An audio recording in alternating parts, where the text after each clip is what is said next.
നമസ്കാരം, മലയാളി വാർത്തയിലേക്ക് സ്വാഗതം.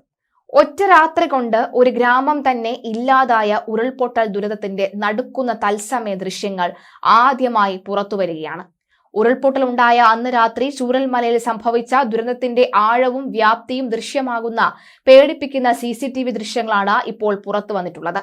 ഇരച്ചെത്തുന്ന മലവെള്ളം കടകളിലെ സാധന സാമഗ്രികൾ തുടച്ചു നീക്കി ഒഴുകുന്നത് ദൃശ്യങ്ങളിൽ വ്യക്തമായി കാണാം. ചൂരൽമലയിലെ കടകളിൽ നിന്നുള്ള CCTV ദൃശ്യങ്ങളാണ് ഉരുൾപൊട്ടൽ എത്രത്തോളം ഭയാനകമായിരിക്കുന്നു എന്ന് മനസ്സിലാക്കുന്നത്. അർദ്ധരാത്രി മുതൽ പുലർച്ചെ വരെയുള്ള ദൃശ്യങ്ങളാണ് വരുന്നത്. ഇത് കൂടുതലും ഭയാനകവും വേദനാജനകവുമായ ദൃശ്യങ്ങൾ തന്നെയാണ്.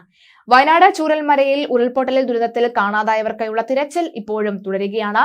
ഇത് 20ാം ദിവസമാണ്.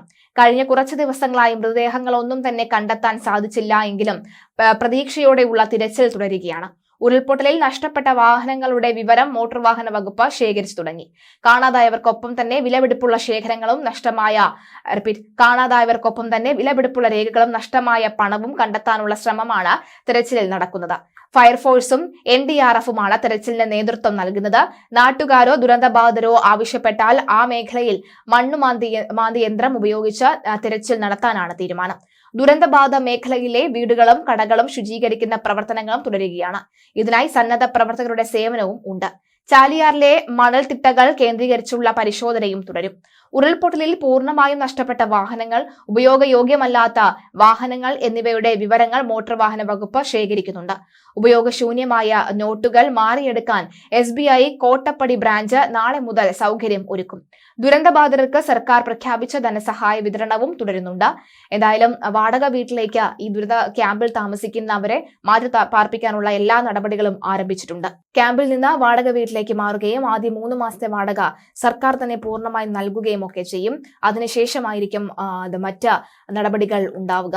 എന്തായാലും ദുരന്തബാധിത മേഖലയിലെ വീടുകളും കടകളും ശുചീകരിക്കുന്ന പ്രവർത്തനങ്ങൾ ആരംഭിച്ചു വരികയാണ്. ഇനിയും 119ഓളം പേരെയാണ് കാണാതായിട്ടുള്ളത്. അവരുടെ എന്തെങ്കിലും തരത്തിലുള്ള വിവരങ്ങൾ ഇതുവരെ ലഭിച്ചിട്ടില്ല.